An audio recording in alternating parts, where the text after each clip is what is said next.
The war didn't start today. It didn't start with tenants. It didn't start with landlords. It started with land. For most of human history, land wasn't an investment, it was survival. If you controlled land, you controlled food. If you controlled food, you controlled people. That's not ideology, that's history. Under feudal systems, land ownership wasn't economic, it was political.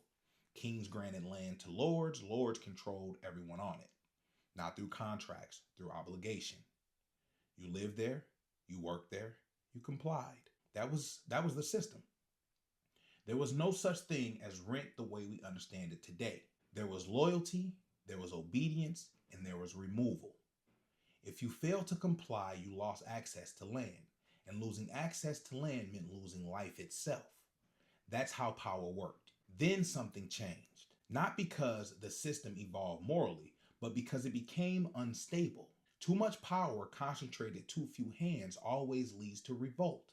That's why documents like Magna Carta mattered. Not because they created fairness, because they limited unchecked authority. But here's the part people miss. The power over land didn't disappear, it just got regulated.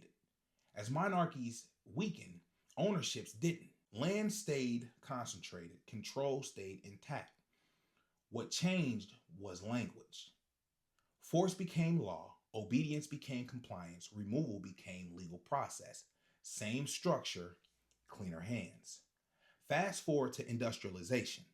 Land stopped being farmland only and became housing. Cities grew, workers rented, owners collected. But the relationship stayed one directional. Owners set terms, occupant adapts. That wasn't accidental, it was inherited. Modern property law didn't come from psychology, it came from control. Read the foundations, even commentaries on the laws of England, and you'll see the priority was ownership rights, not human systems. Behavior was never the focus. Leadership was never trained. Only enforcement. That's the through line.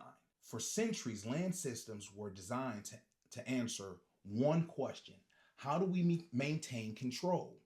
Not how do we create stability? Not how do we align incentives? Not how do we train responsibility? Control was enough because people had no alternatives. That world is gone. But the landlord role never got rebuilt. Today we still operate with leases instead of loyalty, courts instead of structure, policies instead of leadership, but no training for power. So landlords react, tenants resist, systems grind, and everyone acts surprised.